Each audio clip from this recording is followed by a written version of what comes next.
All right, so super exciting Shop Class podcast.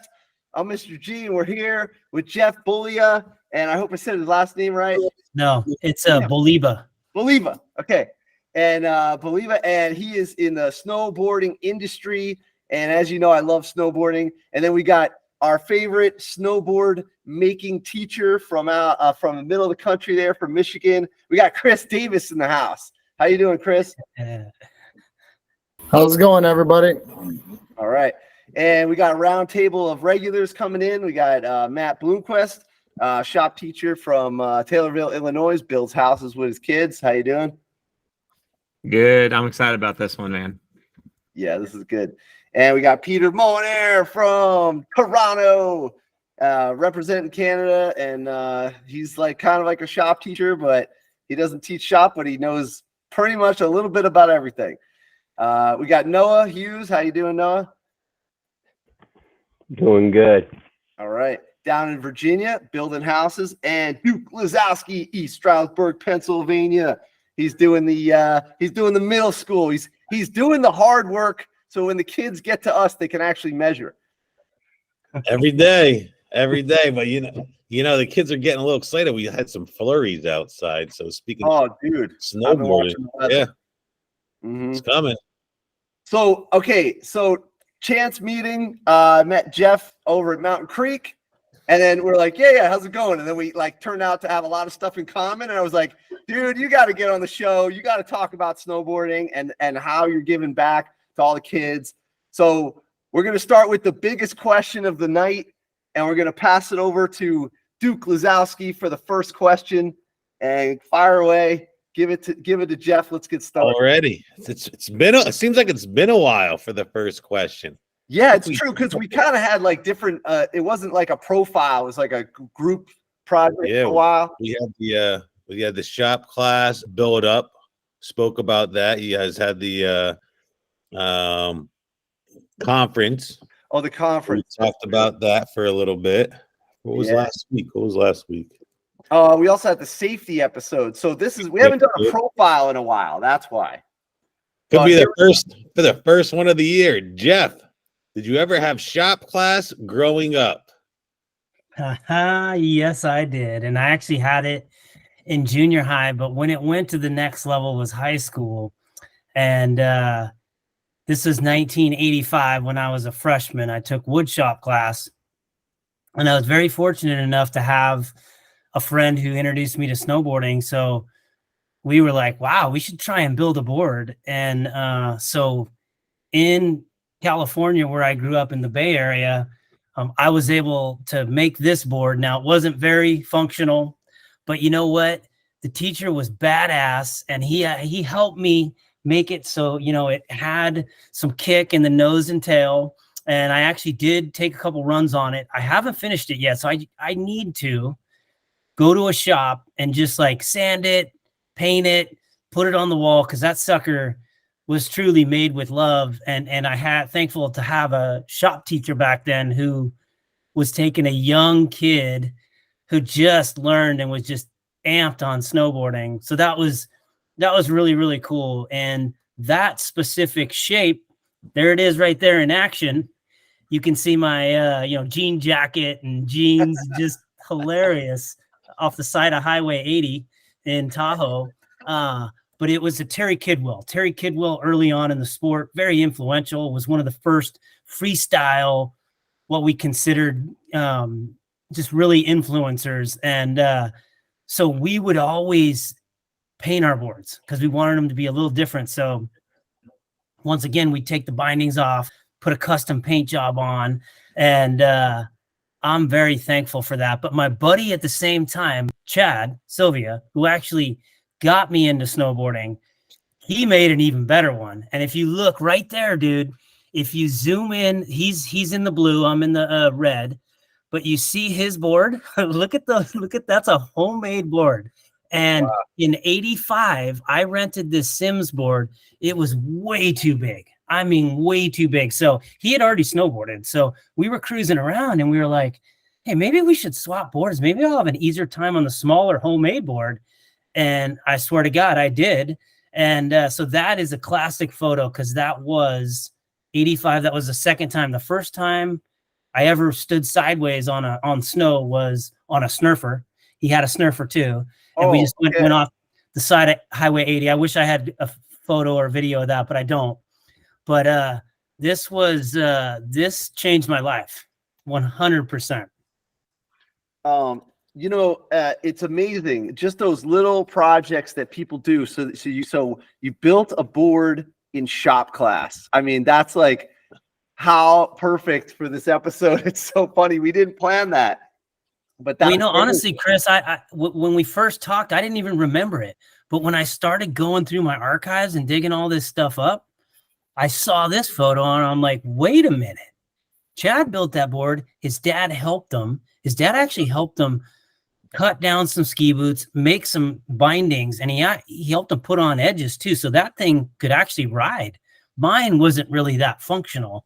But I'm still so glad I kept it because I will finish that sucker and I'll have to do it in one of these shops. So there's good mojo, and when I hang that sucker up. And, I can tell you, like, we were talking about this right before the podcast.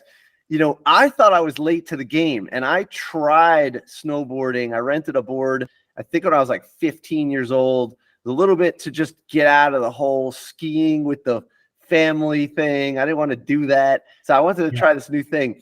And I did that. Of course, you like meet girls and stuff. It was awesome. And, but that was a new thing. Like if you got on a board, you were the guy on the motorcycle at the wine resort, like it was, you were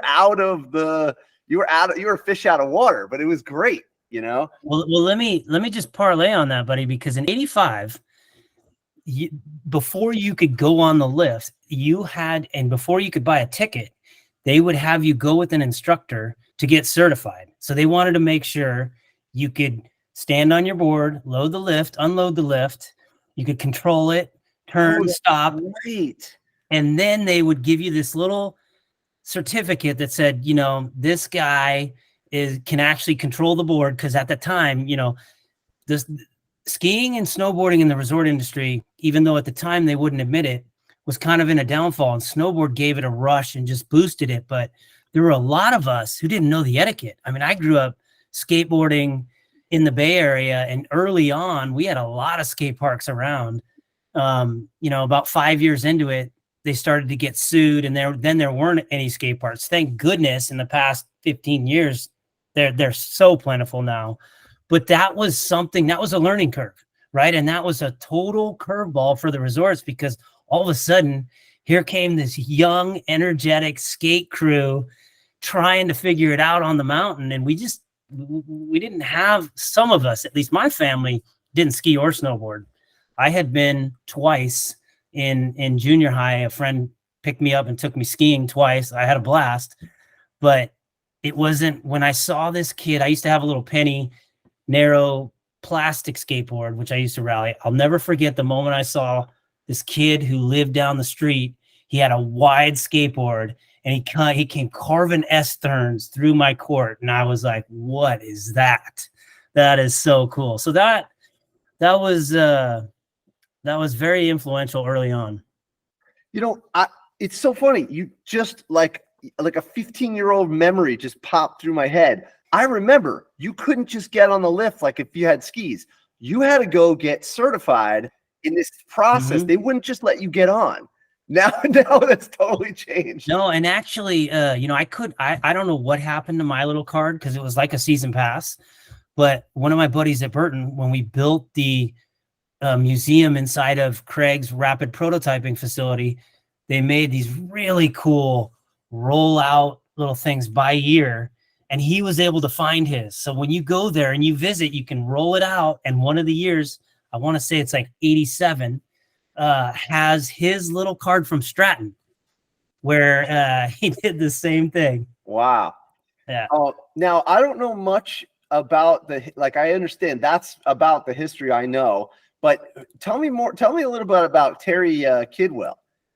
Terry Kidwell, he was in Tahoe, right? And he definitely, back in the day, I don't even know, maybe that's just his board. Is that Maybe Google another picture because I want to make sure that should be him. There he is. That's for sure him, no doubt. He was incredible, man. Like he brought so much freestyle to the game, and there was kind of an East Coast, West Coast vibe. The East Coast vibe was more race style, racing gates, very influenced by ski. And then you had the West Coast, specifically Cali, where I grew up, where it was 100% influenced by skateboarding. And you had Tom Sims, who is that Tom right there? No, that's Terry right there, Terry Kidwell. That right there, if that image you just had up is when I show you a picture coming up, not that one, it was the other one, that one. I had a friend cut that out so I could, what do you call it when you have something where you can spray it and it, Decoupage. yeah, I don't know. Basically you have a cutout and then you can hold it up to something, spray on it, take it away, and then it's got the graph. Anyway, we made one of those, and there's an auto shop story coming up where with the picture, I can show you what I'm talking about. But he, not only from a freestyle perspective, but from a style perspective and the way he just charged the mountain. And, you know, the Tahoe dump was kind of one of the first half pipes. And yeah, so many stories there, buddy. Wow. That's awesome. That is so awesome. Let me just go around the room real quick. Matt, when did you start snowboarding? So I started snowboarding January of my sophomore year of college. Went and visited a friend of mine. She lived out in Greeley, Colorado. Her dad was a big skier. And so this would have been I don't know, 2001 or whatever it was. So yeah, I mean, I was 19, getting ready to turn 20 years old, something like that.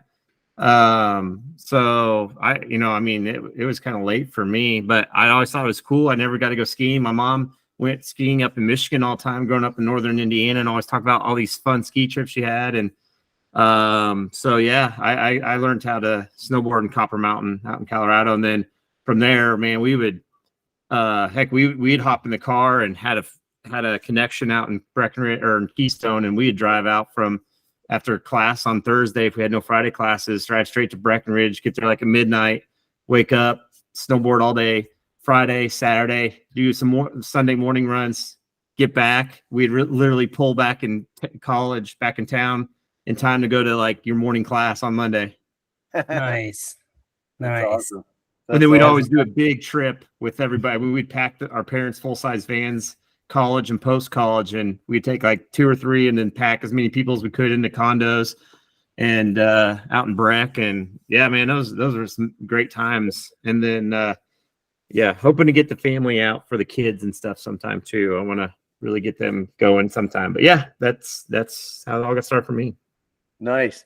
And so you skipped right into, instead of skiing, you went straight into the snowboarding, right? I've never been on skis.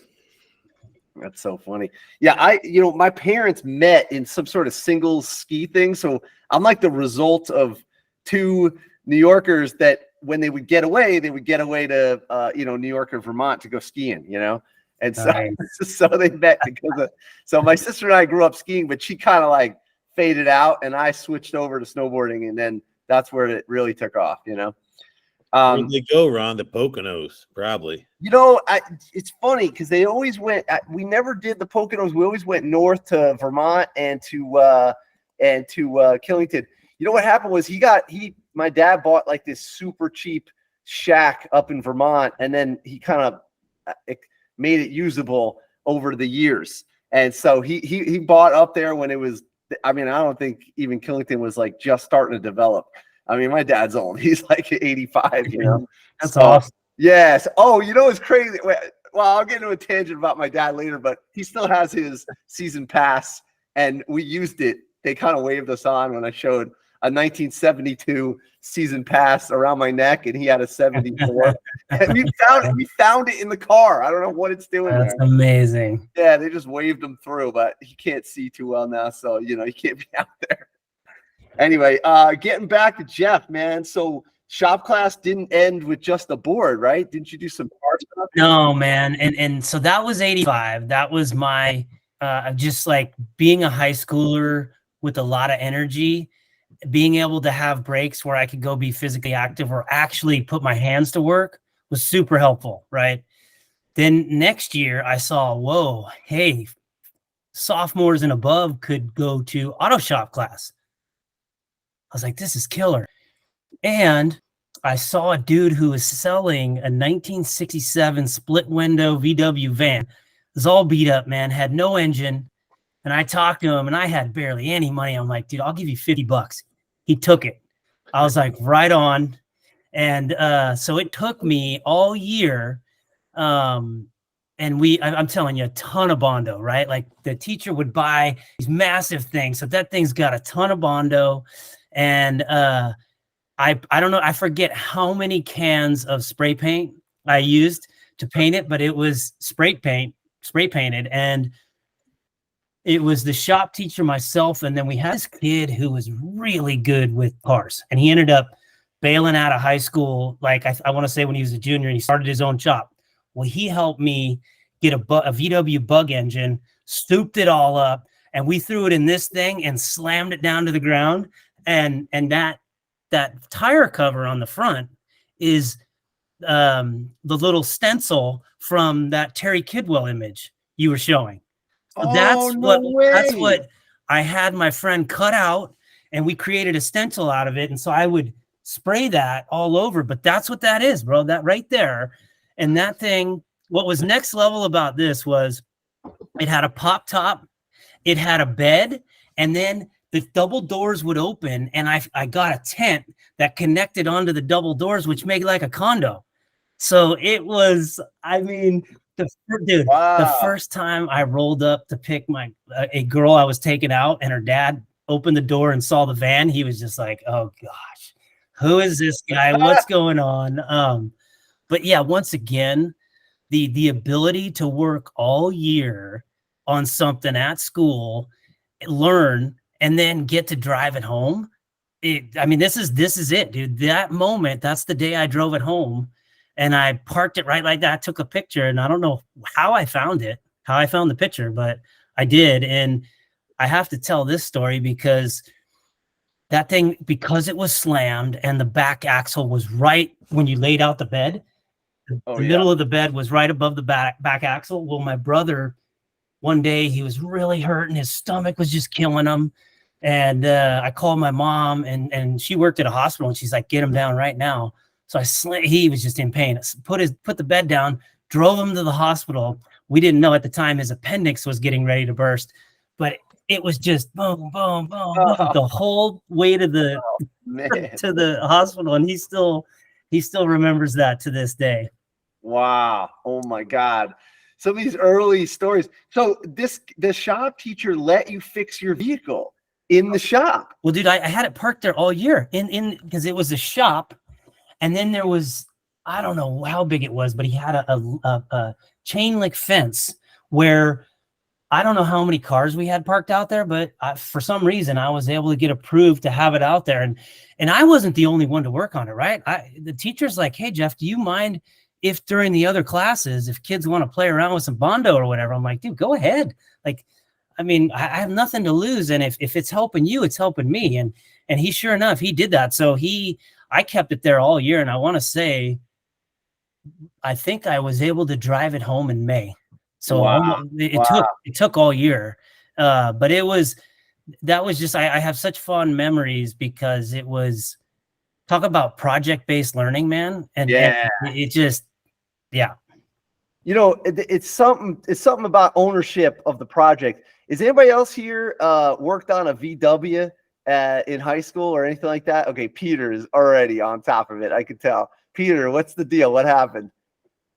Well, I owned my own VW Beetle, and there you go. That was in 82, 85. I had it. Yeah, I used to do it because it's simple: 4 cylinders and air filter. Good, go for it. Yeah, that's awesome. I had I didn't have a VW, but one of my students did, and the same scenario that you are talking about happened in my shop. I let this kid right here. Now this is a few years after the high school because I couldn't believe it was still on the road. And this is parked outside the shop. But he looked like this in high school too. And and he had this V-dub. And man, we took it apart and we took the engine out. And then I remember putting it back together. And it was this one thing. The carburetor on the side has some sort of idle lockout. And the wire has to go to, I think, the distributor. Well, I had it wrong. So you could start it up, but you couldn't let it wouldn't idle. So we spent so much time. He fell asleep in the vehicle, and I felt like a failure. I'm like, I'm the shop teacher, and I can't figure out how to get this thing to run. I couldn't believe it. So I called my supervisor, who used to be he was like a V-dub expert, and I called him up, and I'm like, hey, what's the deal? You know, and I described it. He goes, oh, did you hook up the wire to the idle thing? I go, call you later. I didn't even tell him what happened. Boom, plug the thing, got it, started up. Boom, got it. You know. And that thing is still on the road. Like this kid still has it. And he has another classic car now. He's so into it. But V-dubs are a big, like, first car, you know, and they really have a lot of, you know, diversity of like people use them to do different stuff and whatnot. So it's a good shop class car, you know? Yeah, absolutely. Pretty cool. That is awesome. And I've done a bunch of conversions on them. I've actually done, last summer we did a conversion from gas to electric. I never did a bus before. I did a Beetle before. So I'll show you some video of that later, but, I'll just show this one, but yeah, I mean, the V-dub is definitely the starter, you know? Absolutely. Okay. Give me a sec. Yeah. Well, we'll get back to that. So Jeff, getting back to your story, okay, so you got the I got notes here. We're going through the notes. So you got the board, you did the split window bus, and you did a table. Pop top. And so anyway, I just wanted to say that you know, shop class still lives at my house, right? Like I you know, helped the Wintersteiger rep do some things, and he gave me a smoking deal on a nice bench, and I have my little shop down in the basement where it's my snowboard workshop. So any of my kids, I taught them all how to tune their boards, wax them, take care of them. But that's, you know, it's not very big, but that influence on me carries through today. And I got everything I need right there. And I can't tell you how many people's boards I've fixed and, you know, hand down, right? Like I will hand down gear. We have 3 kids. They're all older now, but I would donate to the after school ski and ride program. I'd let people borrow gear, just tell them, hey, when you're done with it, bring it back. I'll hand it off to someone else. But I've shown many people how to work on their gear. And that's cool, right? Like back in the day, when we first started, we were using in 85, they didn't make snowboard boots. So we just took Sorel liners out of Sorels or ski boot liners out of ski boots and put them in Sorels. Well, same with waxing our snowboards. We would just go to the Goodwill, get a used iron, get some wax, and then wax up our boards. And that was the start of every season. We would host like a gathering when the new video was going to come out, because it wasn't like today, right? Like you had one time of the year where all the companies would release their movies. So we would do this big party, bring your board, tune it, get ready. It was like a ritual. And like at Mountain Creek now, they do this Uller Fest where all the locals come in. They have a big ass fire, and it's the best deal you can get as a local on a season pass. It's just almost tribal. So I thought it'd be cool to show that, to just show that influence, like what you guys are doing, it makes a big impact on some people, and for sure me. That's awesome. I appreciate that. Yeah, I mean, that's the whole idea behind the Shop Class podcast. Share those stories. You know, do you remember your shop teacher's name? I don't, man. I wish I did. Oh, that's a while ago. I wish I did, but you know what? I probably could find my yearbook, and so that'll be a little homework for me. I'll have to dig through the boxes and do that. But you know, for me, I don't know where you want me to jump, but I'll jump right to when I was at Purgatory Resort in 1996. So, you know, I was snowboarding. I graduated high school. I followed a girl to Utah. I was going to go to the University of Utah. I ended up hitchhiking up the Big Cottonwood Canyon and worked at Brighton. Didn't go a day of school that year. So I realized, okay, I got to get out of there and go back to school. But I ended up transferring from San Jose State to Fort Lewis College in Durango, Colorado, because they had a club volleyball team that I had made, and they had a student constructed major, which at the time was really innovative, right? Because I knew, Oh, that's interesting. I was in just your basic sport management, and I really wanted to hyper focus on the resort business and try to figure out a way to be in the snowboarding industry. So found this teacher who was like, you know what? I think with the classes you've already took in 1 year, you can transfer as a senior and take the classes, do an internship at Purgatory, still play volleyball. And so that was a big move, man, because the resort was right up the road. And we had a little Chapman Hill right there where we could ride down to where we were renting the place. But here's where the story gets really good. I'm a marketing intern. Every morning, it was my job to get in before everyone else. And I had to take 2 pages worth of fax machine updates and boil it down to like 10 bullets. So this is 90, 94, 95, 95, 96. And so I get in every morning at 7. I'd get these 2 pages and then I would just, you know, figure out, okay, here's the 10 I'm going to send them. And I'd always hope like, okay, I hope I didn't miss anything. One day it comes across and I'll never forget it, man. I read it and it's like Park City and Alpine Meadows are opening to snowboarding. I'm like, no, oh my goodness. Like we had always wanted to ride Alpine Meadows growing up. And then Park City had already been announced that they were hosting the 2002 Winter Olympics. And those of us who snowboarded were like, what gives, man? How can you host the Olympics when you aren't open to snowboarding? So I said, right there's my call. I'm going to graduate. And I had a 76 Bronco at the time. I'm going to drive out. And if I don't get a job there, I'll drive to Tahoe and interview at Alpine Meadows in Lake Tahoe. If I don't get a job there, I'll go home. So I show up to Park City. This is in April of 96. Just so happens they had a marketing entry-level coordinator position. I'm thinking, hell yeah, this is just could not be scripted better. So I go into this meeting and this woman crushed me, man. She's like, hey, wait a minute, time out. This is the home of the U.S. ski team. This snowboarding thing is just a fad. The only reason we're allowing it is because we have to, because we're hosting the 2002 Winter. So I went from being so pumped, like could already see, you know, like here's my first. And so I walked out of there crushed, gathered myself, and I thought, you know what? I don't care what I do. I just need to get started here. And so I started working grounds. And I was working with the grounds crew. And then that summer, because this is the spring, they were looking for ideas on what to do with corporate groups. And I had a lot of volleyball experience. And so I was like, hey, why don't I work with the caterer? We can bring groups up here. I'll set up a net. We'll get a barbecue going. We'll have it catered. And so I did that. And then that whole summer, I listened to people who were there for many, many years say, oh, Jeff, snowboarding, it's going to be really difficult at Park City. There's all these flat spots. There's all this. I mean, they had taught themselves into circles and they actually believed it. So coming into the winter, I told my boss, because at that moment I was working as a mountain host. Thank you. That's perfect timing. I'm there on the far right.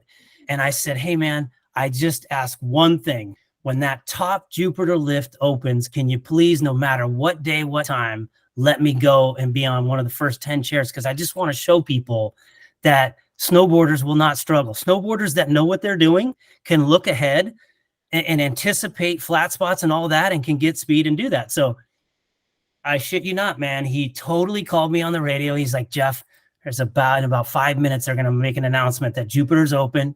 Go ahead. And so that was so rad, man, because I was able to show him, you know, like, hey, this snowboarding thing, it's not a fad. It is real. And this mountain dude, we can ride it just as good as you. So that was a big moment in time. Wow, that's amazing, dude. You're part of the snowboarding story. It's amazing. Yeah, that was I'll never forget that, man. That was Dude, thank really you. cool. I enjoy so much snowboarding. I absolutely love it. It is my way of recharging my batteries. And I really appreciate the work that you did, because you got it. You know, it's hard to be the first one out of the gate. You know what I mean? Like, like when I work on electric cars, I started back in 2008. People were like, "Oh, those things are pieces of garbage. They're not going to do anything." And I'm like, "No, I'll prove it to you." And it takes effort, you know? And Yeah, it look takes at it effort. now, right? Yeah. And all the shop teachers, you know, like Chris with his shop, Chris, were they building boards before you got there? I mean, probably not, right? Oh no, not even close. And Yeah. I think it took a few years. I mean, we were building boards well before gone boarding. We were just building longboards and skateboards and stuff like that. But even then, even other shop teachers in the district were like, you know, this is crazy. You should be building wall shelves and cutting boards, and you know, like, we're just having a lot more fun building this, you know, because they were riding them, you know, and the kids would come back and tell me stories about how they took this corner so fast, or did this or did that on their board, and just that excitement's what it just snowballed, you know.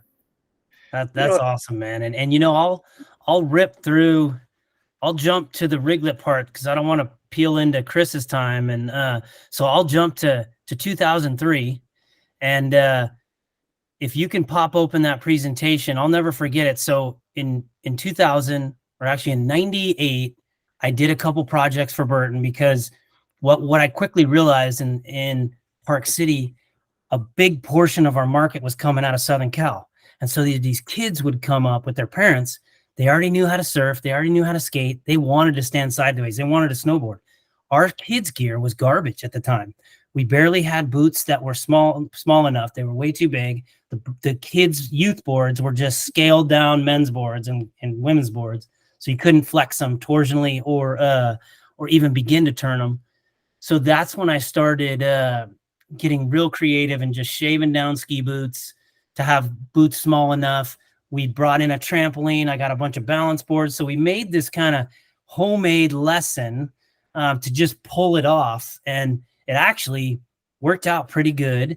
And it caught Burton's attention. And they came to check it out. And they're like, wow, this is actually really cool. Maybe we should work with you to design some gear. And I'm like, hey, man, whatever it takes, I will help you guys. And I have a little lab here. And when these kids come, they already know how to stand sideways. So that worked out really good. And I don't have the photos queued up. And this will be a follow-up, Ron. But I'm going to pull it up. There was a moment in time where Burton's like, I told him, I said, hey, can we brand this? Can you help me brand whatever this is? And they're like, yeah, okay. And at the time, Choppers were the name of their kids' boards. So they're like, let's call it the Chopper Center. So we packaged it up. We came up with the launch, and I asked him, I said, hey, can you send out some of your pro riders? And it would be great if we could get a young rider. So I get this call from Roger White and Sean White's dad. And he's like, hey, man, so I hear you're doing this kids program, this, that, and the other. I'm like, hey, yes. And we're so excited. Like, if you can come up, we'd really take care of you. And they drove their camper van up. This is way back. This is when it's Sean White's little sister was a pro. They were both very young. And so I talked to our marketing team. I'm like, hey, man, we got this up and coming rider. Can we put him slopestyle?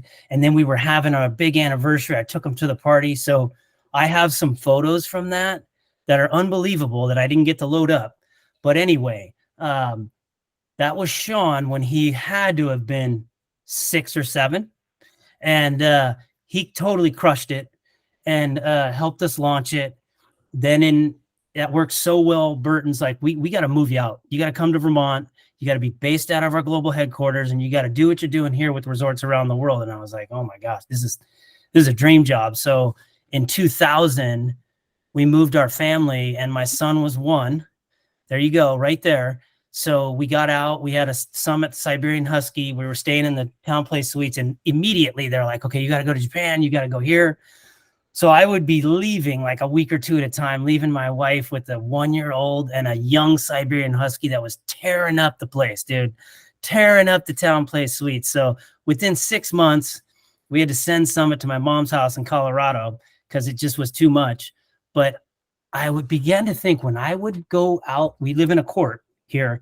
I would put my son in this sled and he'd be sitting down and I'd tow him around the circle. And then I thought one day I was like, man, it's kind of a waste to have him just sitting down. Maybe I should drill a hole through the front of the board, back then the leashes were really long, hook 2 together and I'll have a little pull system.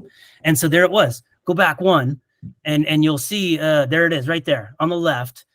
That I shifted it from the nose to the binding. And then you can see that one right there.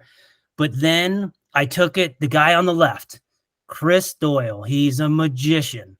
That dude was our mad scientist. He now works for Beta Technologies, which is a badass electric helicopter company that's going Richter. But I took it to him and I said, hey, this little riglet reel, if you can help me, it wasn't called the reel at the time, but I said, there's something to this. I can create gravity. Can you help me make something that attaches to the nose and retracts? A couple days later, man, he's like, come on over. And so he shows it to me. And from that day on, we were able to create gravity and we were able to just pop up snowboarding anywhere. And that was a game changer. That was a complete game changer. And what happened from there, 2010 Olympics come, Whistler, and this stay here, dude, because this is the good one. I talked to Whistler. I had been working on them because they were one of the most influential mountains in the world at the time, and they still are. They wouldn't teach kids under like 8 years old. And I was trying, and I said, hey, how about when I come out for the Olympics, we showcase this little Riglet Park. We'll bring in media.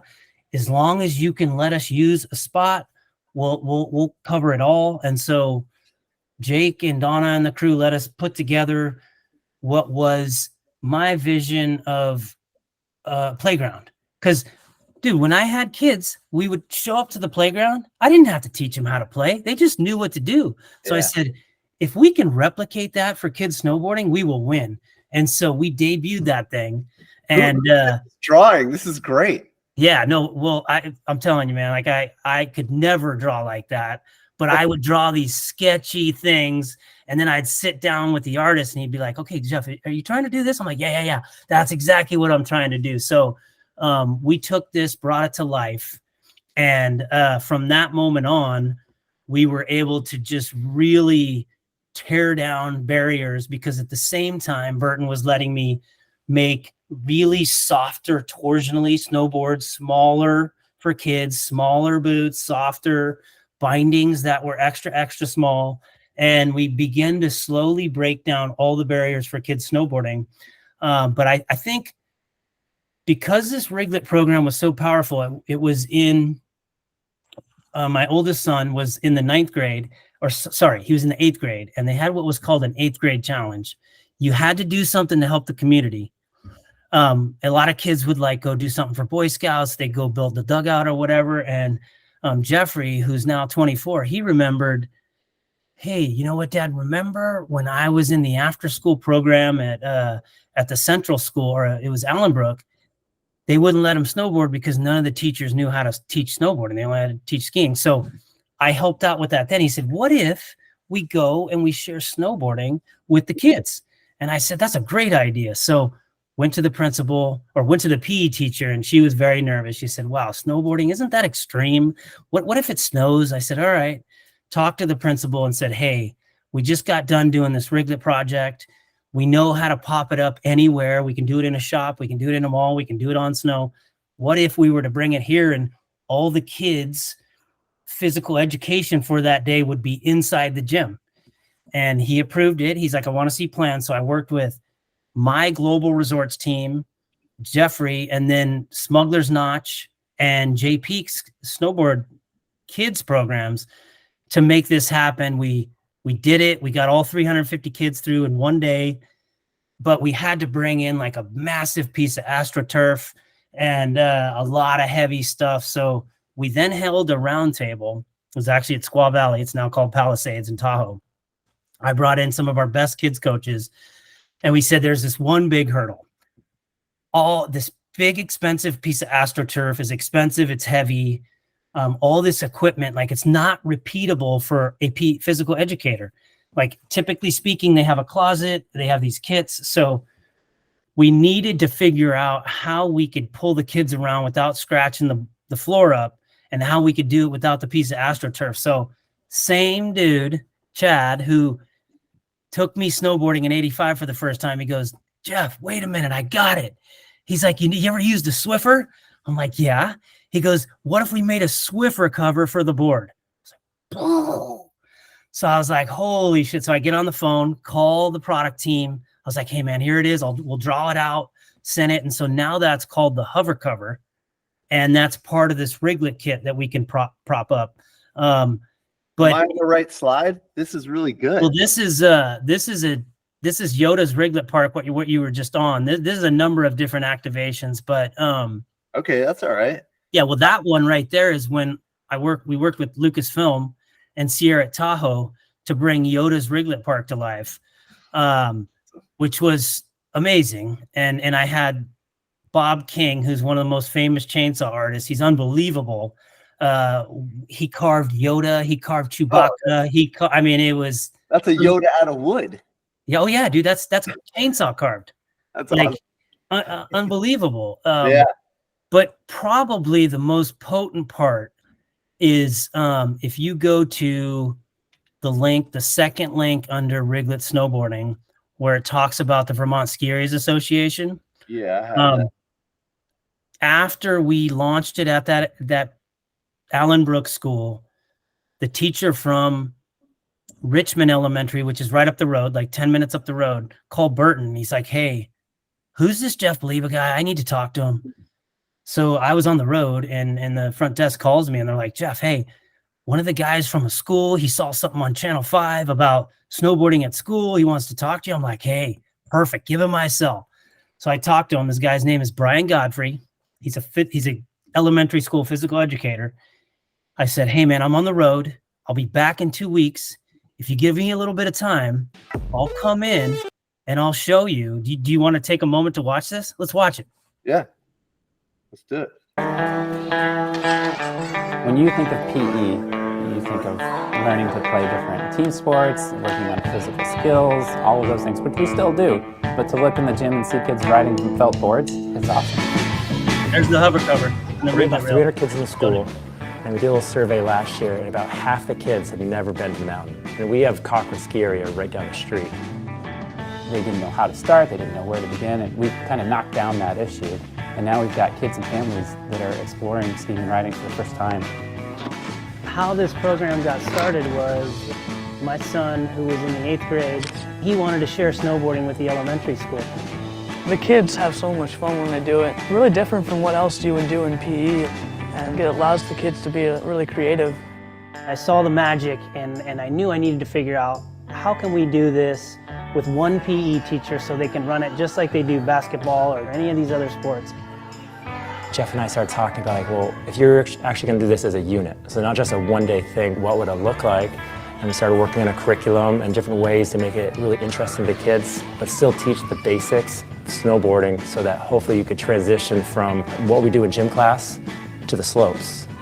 Right away, these kids are getting the sensation of standing sideways, all while they're having to balance, they're having to make movements, they can do some grabs, they can learn to rotate, twist, flex, extend. The opportunities are endless with how creative you can be with this program. And the kids can go from learning the fundamentals and the basics inside the gymnasium to being out on the playground, taking those fundamentals to the next level so the kids can get their first sensation of sliding sideways on the snow, and then with the hopes that someday they'll make it up to the mountain. When I was working on the curriculum, stuff that I was writing up, they were doing in the first 2 classes, and they're like, hey, when are we going outside? We We spend a lot of time talking about access for kids and education and life, and here are students in Vermont that weren't feeling like they could access skiing and riding. Now they're going. We know that for a fact. We've had families come and say, thank you for showing our kids this. We'd never dream of taking them snowboarding before, and now they want to go. You know, this is Vermont. This is what we have to do. We have to get outside. That's mission accomplished.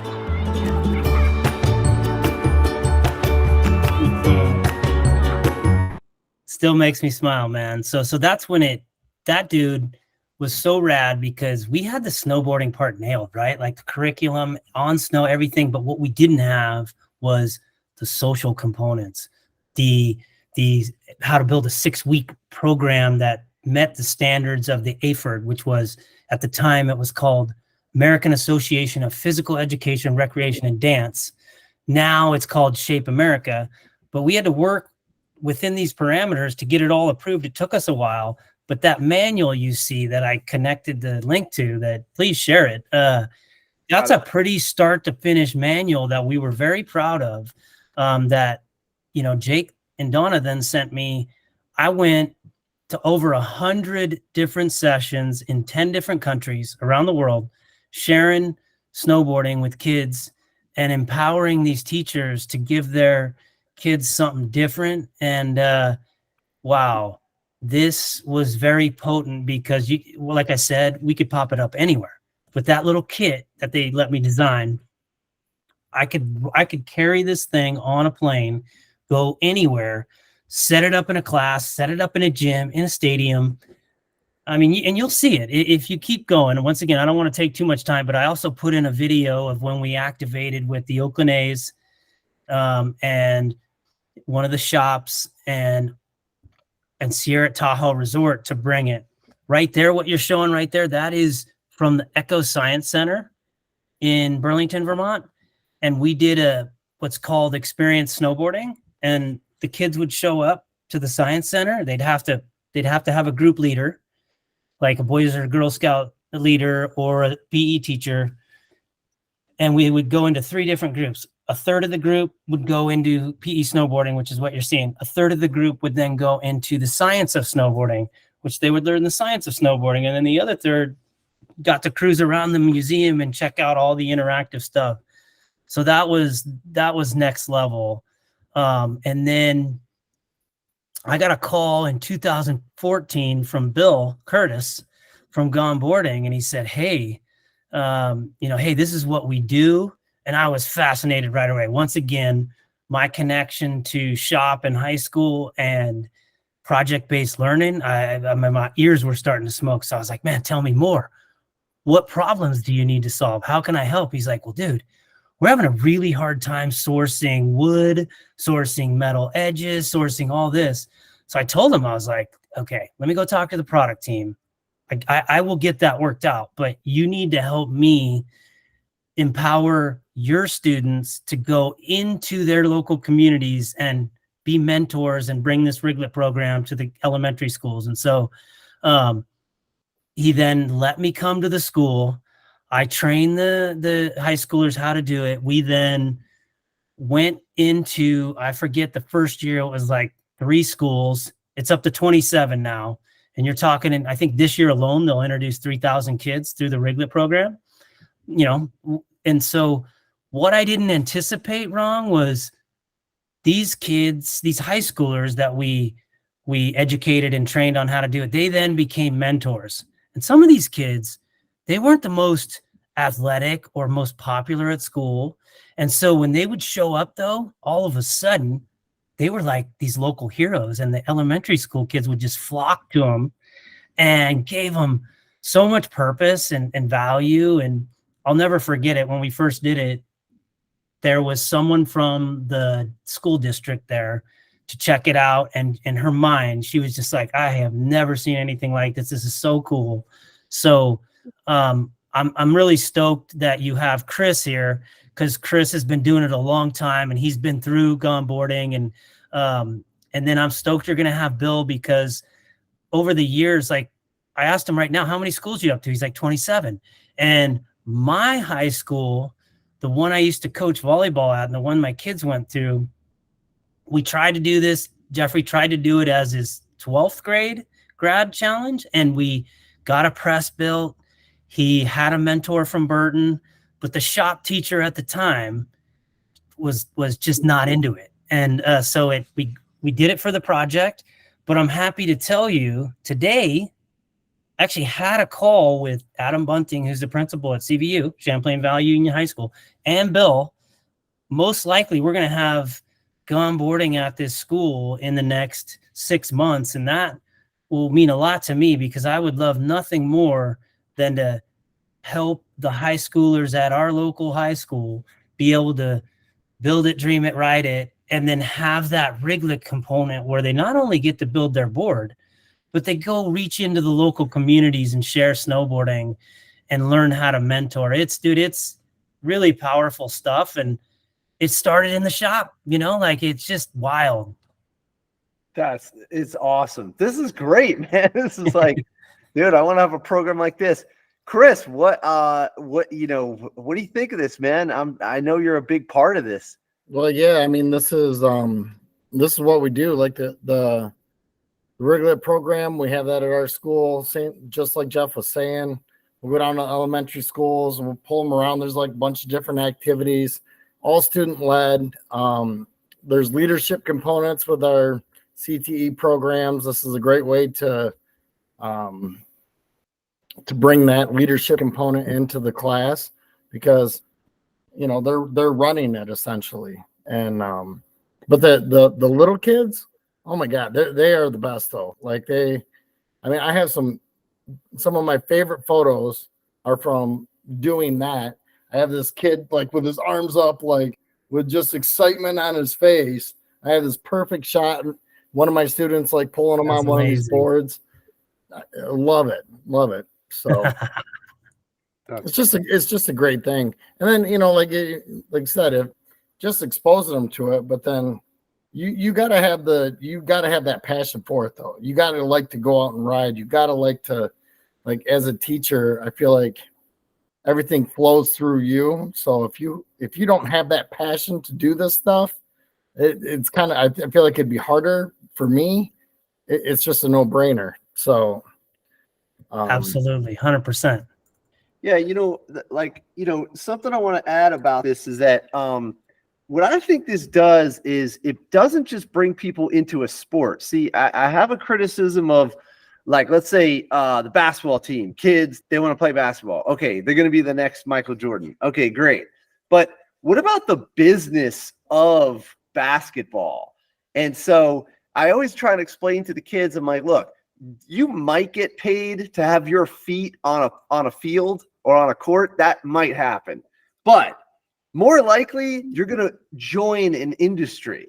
And so it's very similar to Jeff's story, is that you're joining the industry. You might ride, you might get paid to ride or play, but more likely if you learn how to contribute either through building the boards or through marketing or through engineering, coming up with new products and programs, and that's what you've done. You're basically the shop teacher dream here, so that's the idea. And I try and nicely convey this to my kids, because I don't want them to take offense, because if there's a kid who, they get it in their head, they're like, oh, I'm going to play baseball. I'm going to be the next,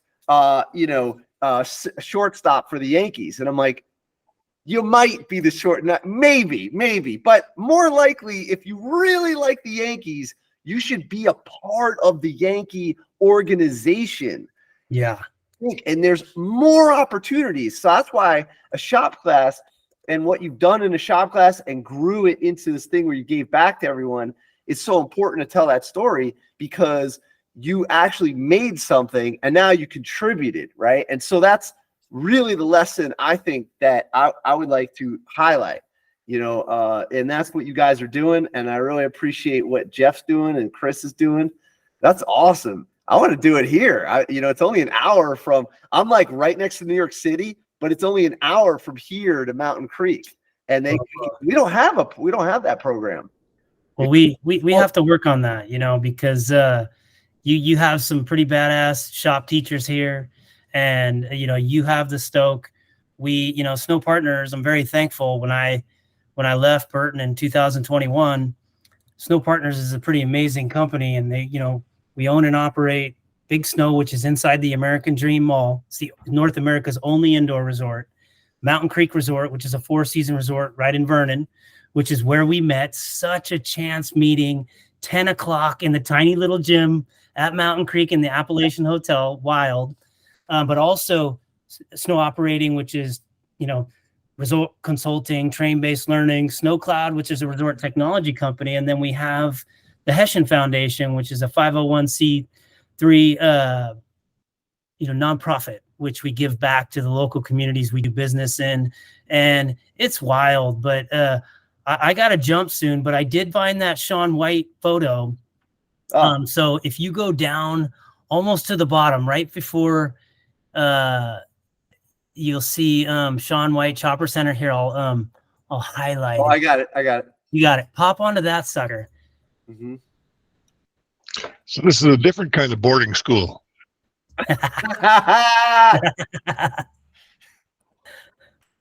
Nice one, Peter, coming in with it. That was great. Let's see. I gotta find it. Hold on. We got the whole list right here. Where is it? Is this it? Hold on. Let me see. Oh, I gotta request access. Okay, we'll get Okay, there we go. I see it. I'll share that. And then no, that might not be it. There's another one here. Okay. So pretty cool stuff. Let's see while we're just shuffling the photos. Yeah, man, this is pretty good stuff. This is exactly what we're looking for in this kind of, I clicked on that, and that's the host. You might have here, hold on. I'm gonna put that into the folder again, cancel, and I copied the wrong little thing. Yeah. So we'll go right. While we're doing that, let me welcome in Nick. Came in. How you doing, Nick? You're present. Accounted for. Nick is a shop teacher, upstate New York, Catskills area, and he's also a fireman. So any moment in time, he has to take a call. Okay, so now you got that, buddy. Okay, cool. We got Tim Zavacki here. He does wood turning, and pretty much he's done all kinds of shop teacher stuff, which is pretty cool. All right, let's just pull this up right here. Okay, request access. And then we'll get that one going. No problem. Yeah. Okay. Boom. You're good. Nice. Okay. And let's see. Okay, we should be able to click on it now. Okay, yeah, we got it. All right, I'm gonna pull it up right now. Boom. There we go. So you're looking at one of the most decorated snowboard athletes of all time, right? And you were just talking about it, Ron. You were just talking about giving back. Oh man. Right? Like look at Shaun right here. Yeah, there's your boy right there. There's his dad, right? That's Roger, who I talked to, and there's his sister, who at the time was a on the Burton youth team as well. And they came and helped launch the program. Shaun jumped around on the trampoline, did all kinds of stuff. And this was, now it says 35th anniversary. That was Park City Mountain Resort's 35th anniversary party. And at the time, like I mentioned, they had never been stoked out. Like they were in the camper. They were like grinding, right? Like as you did when you were getting after it. And so really cool to see one of the most decorated snowboard athletes of all time. Before he even hit it big, like, coming and making a difference with kids. Yeah. That's amazing. That's crazy. Wow. Yeah. You're really embedded in the history of snowboarding. I'll tell you what, like when you go out to Burton and they have their museum and stuff out there, like the history of snowboarding, and so many of those people that work out there played such significant roles. It's like every person you talk to, it's really mind blowing the how many pieces to the puzzle are all in that area, and you guys all know each other.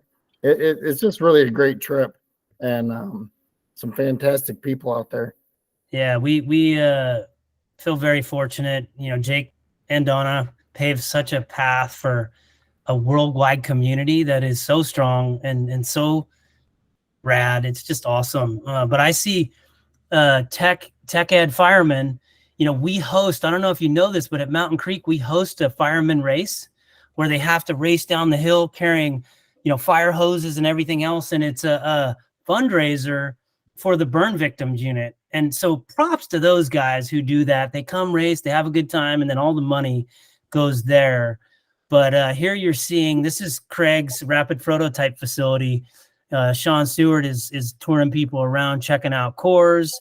He's explaining all the tech. But when you guys come, we'll go check this out because there's so much good stuff. But I got to jump now.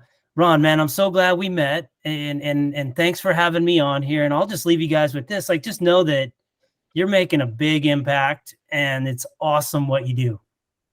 Thank you, Jeff. Thank you. And you too. And thank you for supporting shop teachers and for helping build an industry and giving back and bringing it down to earth, man. This is awesome. I like talking to you about this stuff. And just as a teaser, I think there's a couple things going on in the future. We're going to try and do, I want to try and build a board here, but also maybe we could arrange some sort of tour, the Burton facility for people that can make it. And then also we're thinking about, we've been floating the idea of doing a Deer Rider movie at Mountain Creek. So if you don't know Deer Rider is kind of like the Burton story. And it's a really good story. It's really about entrepreneurship, never giving up, breaking through an industry and giving back to people, and then really taking it to a new level at the Olympics and everything. And like Jeff was talking about, wasn't easy in the beginning. I remember now, I can't believe I remember this, but I did have to prove myself and get certified. Always that they would not let me on the lift, which is very interesting. Absolutely.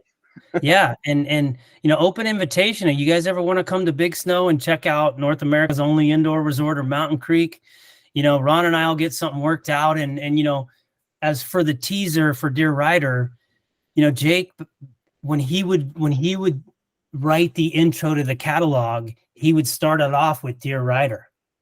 And so cool.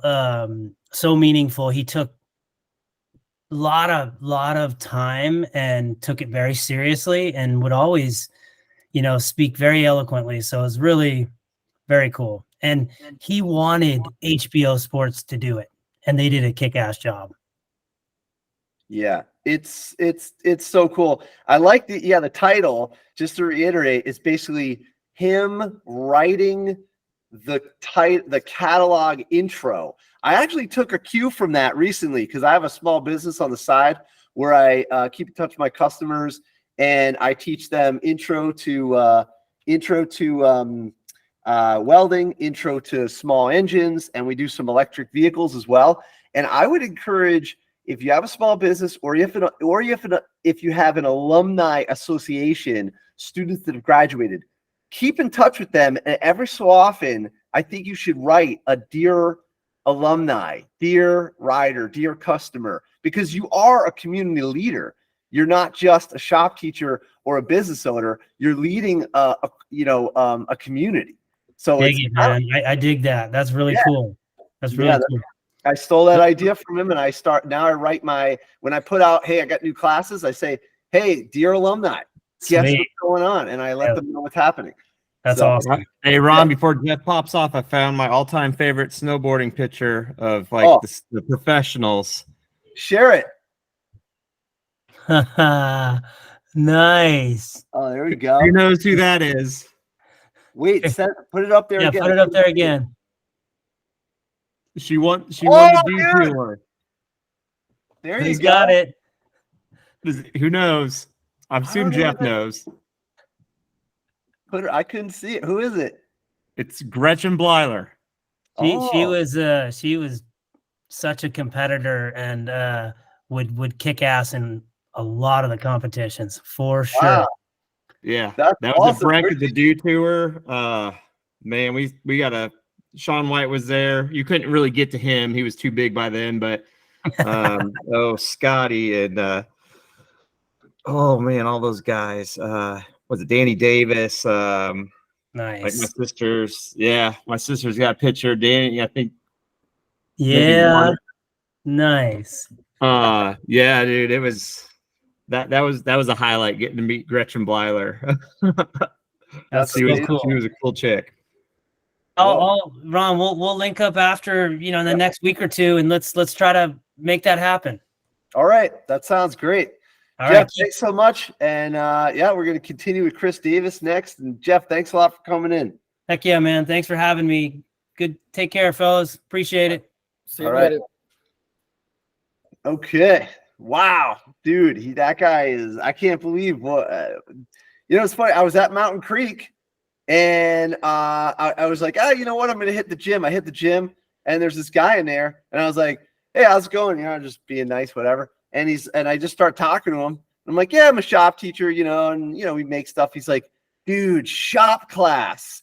I had shop class. I made a snowboard. I'm like, really?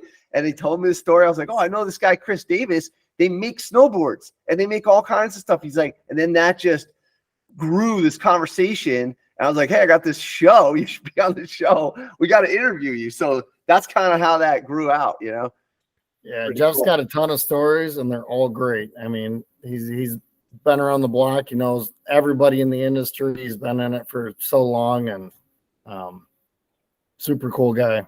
Man. All right. Wow. So yeah, let's jump right into let's get an update. We had Chris Davis on the show, God, a year, 2 years ago, maybe 2 years ago. Yeah, I don't remember how long. It's been a while. It's been a little bit. And yes, you're at Henry Ford Woodworking, and we learned a lot about your program. And at the time, you were given doing boards for Richard Branson. And just recently, I saw a photo you put up where you gave a board to Kelly Slater. I mean, come on. This is like the #1 surf guy in the world. I mean, come on, tell us the story behind that. Let's start there. Yeah, so like we both have a mutual friend, and Kelly doesn't need any more boards. The guy's got like 1 million boards, but we wanted to build him a surfboard, and next thing you know, I got a text from him, and it was like, yeah, man, I would love to have a board. And we talked about like we can't compete with building like the boards that he rides. I mean, like his stuff is so dialed in, like so we went the other direction. We're like, we're gonna try to make this look like the coolest board he's ever seen, rather than I mean, you can ride it, don't get me wrong, but when he goes on his surf trips, he's taken, I don't know, 24 different fins and 6 different boards, and he's at a level that most people have no idea what he's even talking about. But yeah, so I took the board out there, flew it out to his house out in California, and took it over there and gave it to him. And we're hanging out, and he was showing me all these different boards that he had by El Merrick, which is like one of the most, he's definitely the most famous board shaper. Got a brother, or his son, Brett. He's a board shaper. Yeah, so that's the bottom of the board, and that's all epoxy inlay. We were going for like you're under the water looking, and the top of the board, the other photo, and that's the Slater design. That's his logo. It goes on top. But yeah, it was kind of cool. I mean, it was just like, I mean, look at. I mean, this is not a formal thing here. We're just this was just 2 dudes hanging out, pretty much. That's awesome. What where's the kids that designed it? Do you have a video of that? Scroll down. So the kid that, I don't know. Yeah, he was the lead builder. That's amazing. Can you imagine? Yeah, shout out to Cameron if he's watching. He did a great job on this. And it was cool because he went out on a trip to California, and we were at Huntington Beach, and we saw Kelly Slater stuff like little the surf. I don't know if it's Surf Hall of Fame or whatever, but like in the sidewalks and stuff. And we went out to Channel Islands, and they had some of his world championships boards that he rode on when he was sponsored by Channel Islands signed out there. So it was cool for him to be able to see all that. So like, how do you get, like, for instance, is there an issue with context? So like, let's say if I talk about Kelly Slater with my kids, they're not going to know who it is. Mm-hmm. You know, how do you deal with context? Like, how do you get them to get so, excited about something from like kind of the outside world? You know, it's not for each kid, it's different. I mean, some kids like social media, right? Mm-hmm. Well, they look at Kelly Slater, 3.5 million followers. Oh my gosh. Yeah. He must be something, he was on what was it? One of those award shows, Oscars or Emmys, or I don't even know what they all are, but Kelly was on there with Shaun White and Tony Hawk. They had like the greatest of all times of, each of the sports. And they start when we're building a board for them, then they start following them, and then they start reading them about them, and they start learning about them. Same thing when we did for Chip Gaines. Yeah, they mostly knew Kenny Chesney because I play a lot of Kenny Chesney music in the shop. So, some of them they know, some of them they don't, but we learn about each one of these guys, and we try to take it more about learning what it took for them to get there to where they are. Some of the obstacles they had to overcome and how they go about it, whether they're entrepreneurs or if they're athletes or singers, or they all have like little quotes and stuff that stick with people. Kenny made a quote that like when he started, because he was a high school football player, right? But he was a little guy, and he started and all that stuff, but he was not going to be in the NFL. But once he started taking his approach to music, like how he approached football, he said everything changed when he started looking at stuff like that. And like those little nuggets that you can pass on to the kids, to me, is priceless, because those are the things that I think about, I guess. That's important. Do you like do an official presentation? Hey kids, we're going to learn about this person, or you just kind of like talk with people and it's sort of whatever you're inspired to do and it works out with the timing? No, I just like if we're doing a celebrity build, I just say that so-and-so wants us to build them a board.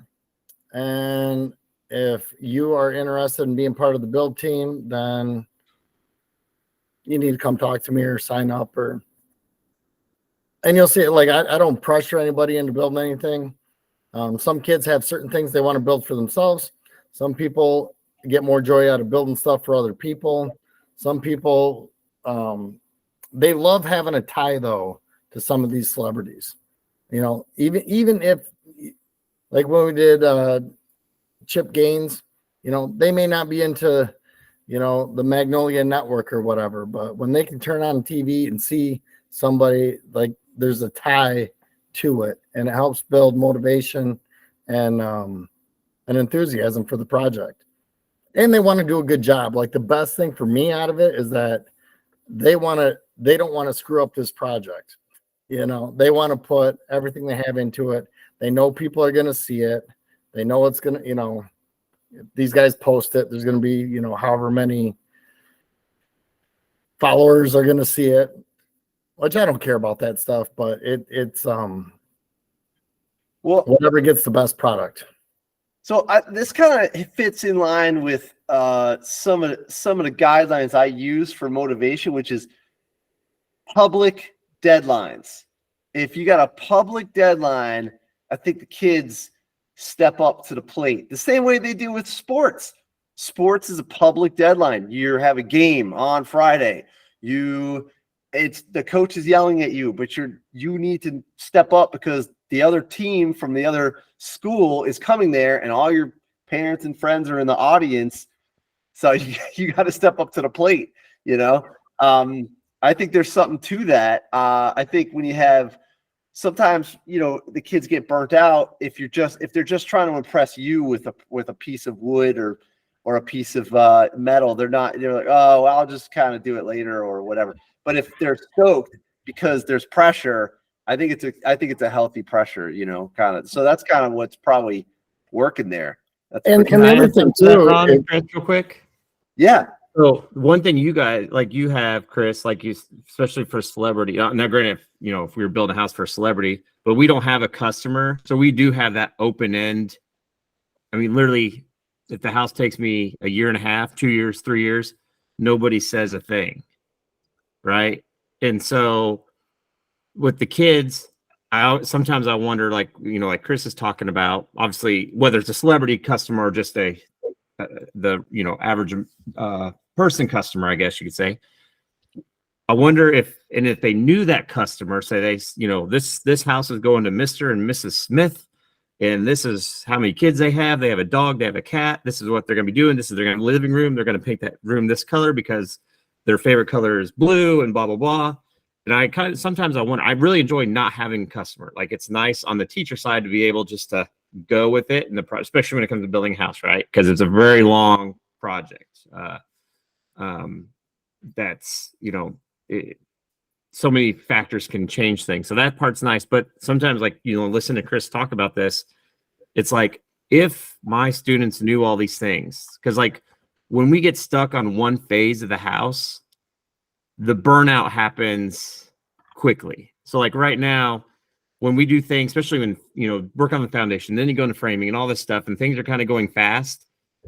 When they're kind of getting tired of something, within a day or two, we're switching to the next thing. So it kind of keeps re-energizing them. But when we get to the finishing work, and it becomes very detailed, becomes very specific, you have to be correct to the 16th of an inch. It has to be, you have to redo the drywall sanding because somebody gouged it, or all of a sudden that, well, what's it matter? It's not mine, starts kicking in. And those comments happen. I have great students and all this, and they care, but they only care to a level that they have to push themselves to, or I have to try to push them. Like you said, are you just, satisfying Mr. Bloomquist's, appreciation for you and what you do, rather than in Chris's situation where, like I said, whether it's a celebrity build or whoever it's for, there's more heart that goes into it, and there's more, I gotta have this right, and just as important it is to building a board, to building a house, you got to get things right and dialed in. It doesn't matter what the scale is when it comes to these kind of things. I sometimes wonder, especially with Chris talking about that, I wonder if I had they had a customer, would that change things? Because I know with my own projects at home, even though I want to do a good job on my own projects, I'm more lenient on myself than if I'm working for someone else. I've always said, don't tell me to build it like I'm building it for myself. Tell me I'm building for somebody else, kind of thing. So I was wondering, that's a good point, Chris. I think that in your case, it's a little different because you got the whole class. So I don't have the whole class working on each one of these. They have, like you said, I have them kind of sign up. If you want to do it. And that's why Cameron, he took, there were a couple other kids in the build group, but it was basically Cameron and one other kid that built that entire board. And there was a lot of stuff we had to figure out on that one because we never did full epoxy bottoms before on something like that. We've done some epoxy inlay and stuff, but the kids really do the research and they get excited about it too. Like on Kenny's board, we had, he's got a house out in St. John Island, and when Hurricane Irma came and flattened the Virgin Islands, his next tour, he donated all the money from the tour for hurricane relief, and got a hold of somebody from St. John who lost their boat in Hurricane Irma. They dove down, cut a piece off from it, mailed it to us. We cut it in the shape of St. John, inlaid it in the back of the board. Like everything that we do on it is personal. Number 16 there, that's Chip's baseball number. Joanna says she's going to get like a tattoo number 16. He has a store number 16. Like it like everything on that is personalized and for a reason. You know, the Magnolia Network, we were going to do on the bottom of this, we were going to do a timeline, but Chip's assistant did not want like family photos on there because we were going to have Kit, like when they met, the bottom it had like Chip and Joanna. We're going to do like a tree with leaves and like a timeline of like when they met, and then they had their first kid, and then, you know, they got their show and they did this and they did that all the way up to Magnolia. We had everything done, but then they said, and I don't think they even asked Chip or Joanna. I think just anything with kids and you know, with the celebrity thing, they're trying to keep it out of the public light. So we got rid of all that, and that's why the bottom is kind of plain on Chip's board, but it just has the Magnolia. It was sweet though. So we had to redesign on that. That's interesting. You know, we've never done anything for, well, we do stuff for the maintenance department, but we never put in like custom details. It's all like engineering, mechanics, you know, drilling holes and making sure everything's right. And, you know, like we just finished this project and the kids had to prove that it works to the maintenance department, which they were stoked on. But it's kind of different when you're, like if you're inlaying personal, you know, insignia and artifacts and stuff. That's interesting. I would love to see that play out. So that really, that kind of builds the bond. Is that what you're saying? Yeah, I think so, because a lot more thought goes into it. It's not just building a board that you can stand on and paddle anymore. It's a personal piece of art, that functional piece of art. Even on their projects, I tell them the same thing. Like, what do you like? What are you into? You know, I want everything custom and personal. If we're doing a skateboard or a longboard, anybody can build a skateboard or a longboard. What are you doing to make it yours? You can go buy this for, you know, like if you're just buying a blank board for $25-$30, you got one chance here to make your board. What do you want? You know, and like, I don't care how extreme it is. I don't care how long it takes. I want you working on it, and I want thought in it to it. I want it to be sweet, and I want you to be proud of it when you're done. Because if you don't put the time into it, you're gonna be done with it, and then just be like, I get more of, after they do one, the kids that don't really put the effort into it, they want to build another one immediately, and then because then they're saying they want to put the work into the next one, and they do. But I'm trying to like skip that, build the first one, and just kind of, you know, get by with it, and then build another one the way they really want to. So that's awesome, man. This is great stuff. You know, it really makes you think about your program. Now, let's move over to Noah just for a sec. Noah, what do you think about this as far as like you're building a house right now? And what do you think about how this plays out with the context and motivation and stuff like that? Yeah, you know, like leading up to this house build, it's like, I don't know if Matt felt this way on maybe his first house build. It's like you have a million ideas and you get nervous. I've been on job sites where guys you just feel like, man, this project is dragging. I'm doing tons of punch out work or whatever. And then how do you get the students to take ownership? So really just trying to find out what other shop teachers are doing. I mean, everybody that, you know, that spoke tonight, you're like, man, this is crazy. This is awesome. What's going on? But how do you get that same enthusiasm?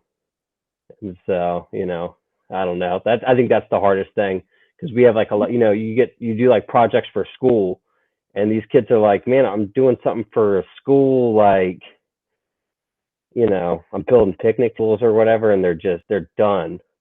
And I'm not enthusiastic about it, and you're trying to fake that enthusiasm, or you're doing whatever, and you're like, how can I do this differently? How can I start off on the right foot?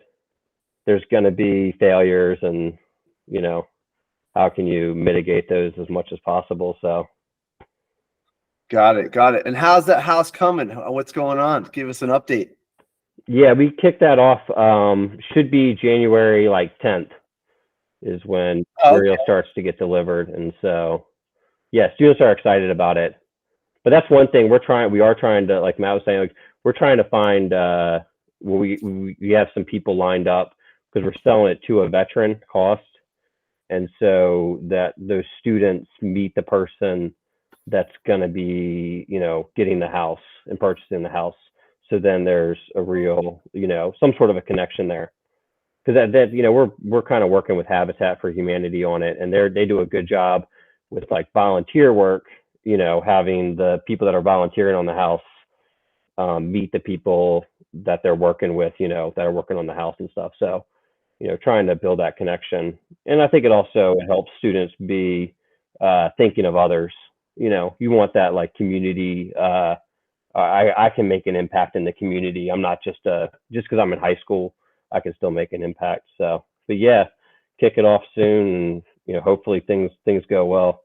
It's almost like a lot of excitement building. But then when the rubber hits the road, we'll see what happens.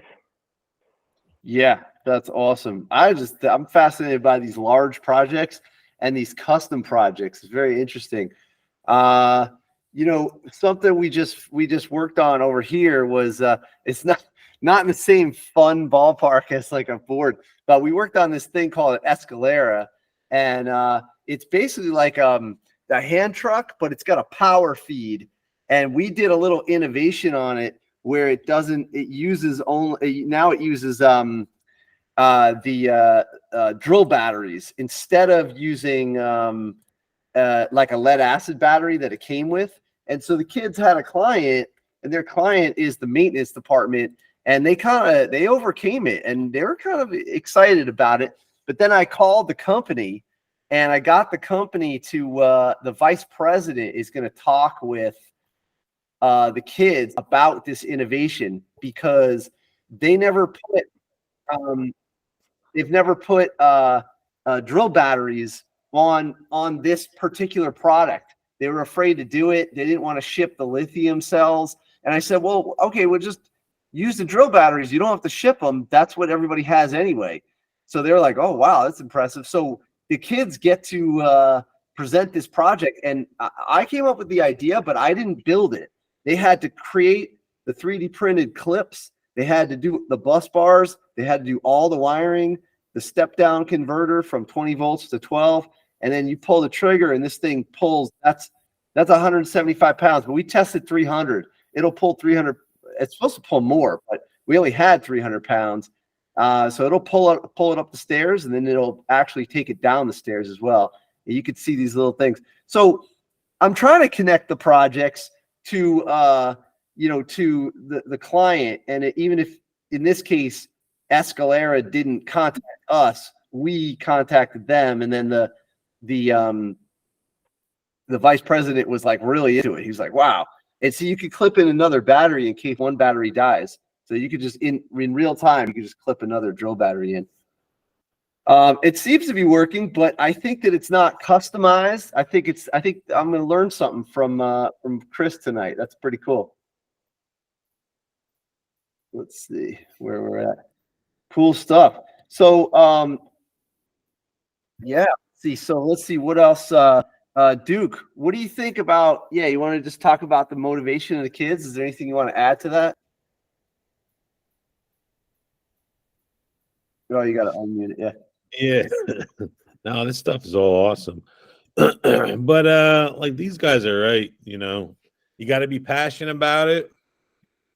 They just can't throw you a project and say, hey, here, can you make this with the kids? If you're not passionate about it, then the kids aren't going to be passionate about it. And you have to keep that energy up the whole time. Because if you lose a class, it's tough getting them back. You got to work real hard. so it's easier to stay on top of them. So no, you haven't started the house yet? No, we start right when we get back from Christmas break. So you're trying like a lot of filler projects beforehand? Yeah, the funny thing is, it's like, hey, there's something in the distance that's amazing, and let's just knock these things out. Let's show them But I was trying to we just built a shed that we're gushing off for the house build, like as almost kind of like more like prep, and then I put like a week and a half deadline on building a shed, like to put in a parade that we're going to auction off, and I think that like now they're starting to kind of just be like, all right, this is different than maybe some of the woodworking projects we've been doing. This is different than things like, where I'm at, like location wise, everyone that makes money in this in this area is a builder. So the students want to do. They're not as enthusiastic about woodworking project. They are enthusiastic about construction. So that's a big help. If that makes sense. Yeah, like it's whatever surrounds your neighborhood. I have to fight with fast food. Fast food dominates around. We have about 2 Starbucks in this town. Let me tell you, there was no Starbucks when I first got here. We have 2 Starbucks across the street from each other, which is like a Lewis Black joke about the end of the world. And so the kids, they just moth to the flame, start working at like Dairy Queen and all these places. I'm like, whoa, you got skills. You don't have to do that unless you want to work for these corporations and climb that ladder. But if you want to do something else, like I could get you started with engineering, type of thing. So, hey, Chris, I appreciate you coming in. Before you go, can you just give us a little insight into what's coming next? Do you want to give us a preview of any kind? I wish I had something for you. We're actually taking a year off on the paddle boards. I'm fighting for a 2-hour block. I think I'm going to get it next year. But we're going to go wake surfs here second semester. We have not done them before. So I'm excited about that. We're waiting for some lumber to come in that's actually coming from China. So we'll see how this turns out. I think it's going to be pretty cool though. They're just a lot smaller, quicker to make. Help with some of that burnout type stuff you guys are talking about. So. And one more question, do you do any ramp up projects? Like, do the kids go from 0 to hero, or do you have like these other projects in between? It depends. So we've done the 0 to hero thing. But for the most part, in my Woods 1 class, they're building longboards and more some traditional type projects. And then in the second and third year students are doing the paddle boards, surfboards, wake surfs, and then more advanced longboards with more inlay and stuff like that, and then the snowboards. Oh, is this it right here? Yeah, those are longboards. So these are like the basic ones. And is that laminated? Yeah, we press them, cut them out. Well, some of them we'll CNC if they want to do a CNC program to cut out the outside. Sometimes I let them do that. Other times I just make them cut them out by hand because I want them to get more hand skills. So it just depends. If somebody's dead set on CNC and one out, we'll do it. And it kind of depends on where we're at time wise. Like on getting them done to get the next project for the end of the year. So gotcha. Pretty cool. All right, well, we'll let you go. Chris, awesome. Always good talking to you. Thanks for coming into this. Man, you keeping the stoke alive, inspiring all the shop teachers and giving us the insight of how you get your kids to make such amazing work. I really appreciate you sharing that with us. Yeah, no problem. Thanks for having me, guys. Good seeing everybody. All right. See you later. All right. Well, I think we'll probably wrap up the recording and we can hang out for a bit. even though it kind of end early, it's not a bad idea because we kind of nailed it. I mean, that was a lot, you know. So anybody want to add anything before we wrap up the recording? All right. So all right, well, Shop Class Podcast, like Jeff said, he's got another guest in mind for us, and I think we should continue a little winter sports theme with that, and then we're gonna line up some. I got a industrial design professor that wants to jump on. I was getting into an argument with him about the Cybertruck. So I was like, hey, why don't you jump on the podcast and let's talk about it, you know? So which is awesome. It was a fun argument, nothing bad. So anyway, yeah, cool. These are amazing. I really appreciate everybody being here. And anybody listening to this, give us some feedback. We'd love it. And we're on YouTube, Spotify, and we always looking for new guests all the time. So keep the Stoke alive, and thanks for being a shop teacher and all that stuff. So, all right, Shop Class Podcast. See you on the next one. All right, let me end the recording there.